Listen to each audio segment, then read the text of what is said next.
সাহিত্য বাৰ্তালৈ স্বাগতম জনাই আৰম্ভ কৰিছো ৰস ৰচনা শিৰোনাম সাৰ্ভিসিং সাইকেলখন পুৰণি হৈ গলে পেডেল মাৰি গৈ থাকোতে কেৰেক কাৰাকেটি বিকট শব্দ কৰে সেই শব্দই কাৰোবাৰ তণ্ডা ভাগে কাৰোবাক আমনি কৰে ঠিক এনেদৰে মানুহৰ বয়স বাঢ়ি অহাৰ লগে লগে শৰীৰত এনে প্ৰভাৱ পৰে যে প্ৰতিহাৰৰ জুৰাই জুৰাই সাইকেলত মামৰ ধৰি কেৰেক কাৰাক শব্দ কৰা দি কিছু শব্দ কৰিবলৈ ধৰে সেই প্ৰয়োজন হয় কচৰতৰ কিন্তু এনে বয়সত কচৰত কৰিবলৈ মন যায় কেইজনৰ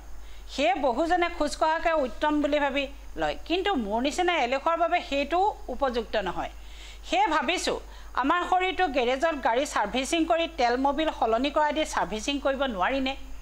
মাজে মাজে আমাৰ হস্পিটেল নাৰ্ছিং হোমত ডেটোৰ সাৰ্ভিসিং চলিয়ে থাকে কিন্তু সেই সাৰ্ভিসিং হিমান ভাল বুলি ক'ব নোৱাৰি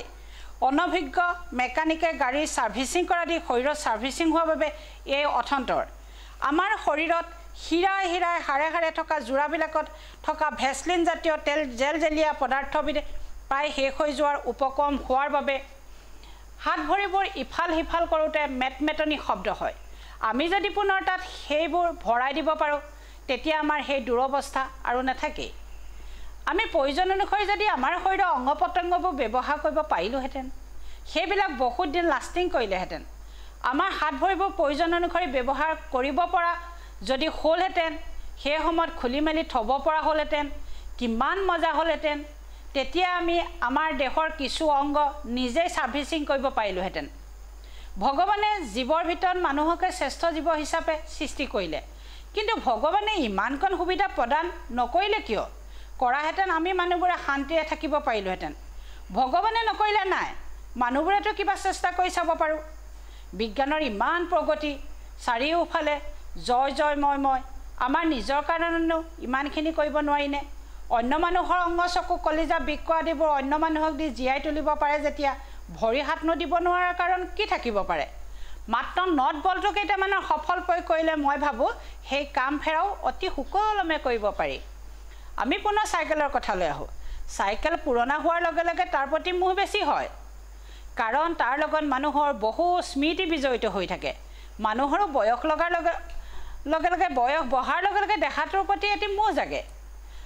আদিকালৰ পৰা মনত থুপ খাই থকা বিভিন্ন ভাল বেয়া সৰু বৰ স্মৃতিয়ে জীপাল কৰি ৰাখে মনটো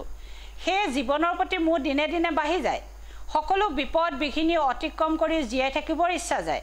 নিজৰ দেহ বাৰে বাৰে হস্পিটেল বা নাৰ্ছিং হোমত সাৰ্ভিসিং কৰিও জীয়াই থাকিব বিচাৰে গতিকে মানুহৰ এই জীয়াই থকাৰ প্ৰবৃত্তিক ৰখাল আৰু উপভোগ্য কৰি তুলিবলৈ হ'লে দেহৰ হাড়ৰ জোৰাই জোৰাই হেল জেল জেলিয়া বস্তুবিধৰ যোগান সহজে ধৰিব পৰা কৰিব লাগিব তেতিয়াহে অনায়াসে কষ্ট নোপোৱাকৈ দেহটো টানি আজুৰি লৈ ফুৰিব পৰা যাব মই ভাবোঁ এই ক্ষেত্ৰত বিজ্ঞানে আমাক সহায় নকৰিলেও আমাৰ বয়সে সহায় কৰিব বয়সৰ বাবে মনৰ জোৰত আমি অসাধ্য সাধন কৰিব পাৰিম আমাৰ বহুত কাম আছে আমি যৌৱনকালৰ দৰে জীয়াই থাকিব বিচাৰোঁ আমাৰ হাত ভৰিবোৰে আমাক সুবিধাকৈ ব্যৱহাৰ কৰিব বিচাৰোঁ আনে জাপি দিয়াৰ দৰে নহয় সেয়া আমি ভাবিছোঁ এনে এটা বস্তু উলিয়াও যি বস্তু লগাই দিলে ই স্বয়ংক্ৰিয় গতি কৰে আমাৰ দেহত মামৰ আদি যি বস্তুৱে লাগি নাথাকক সেই আটাইবোৰ এই পদাৰ্থৰ পৰা মাত্ৰকে নিমিষতে আঁতৰি গৈ সক্ৰিয় কৰি তুলিব তেতিয়া বাৰে বাৰে হস্পিটেল নাৰ্ছিং হোমত গৈ নৈশ যাপন কৰিবৰো প্ৰয়োজন নাথাকে অৱশ্যে কোনোবাই উপভোগ কৰিবলৈ গ'লে যাব পাৰে আৰু এটা কথা ভাবিছোঁ ফেব্ৰিকুইকৰ নিচিনা এটা বস্তু যদি উদ্ঘাটন কৰিব পৰা গ'লহেঁতেন তেতিয়া আৰু চিন্তা কমিলহেঁতেন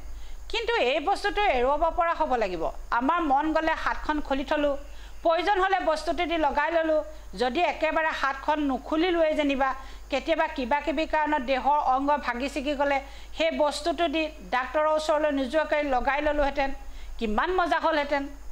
আমাৰ শৰীৰটো সৰু ল'ৰা ছোৱালী খেলাৰ পুতলাৰ নিচিনা হ'লহেঁতেন মন গ'লে হাতখন মন গ'লে ভৰিটো খুলি থ'ব পৰা হয় বহুতবোৰ চিন্তা কৰিলোঁ মোৰ চিন্তাবোৰ বাৰু অথলে যাব নেকি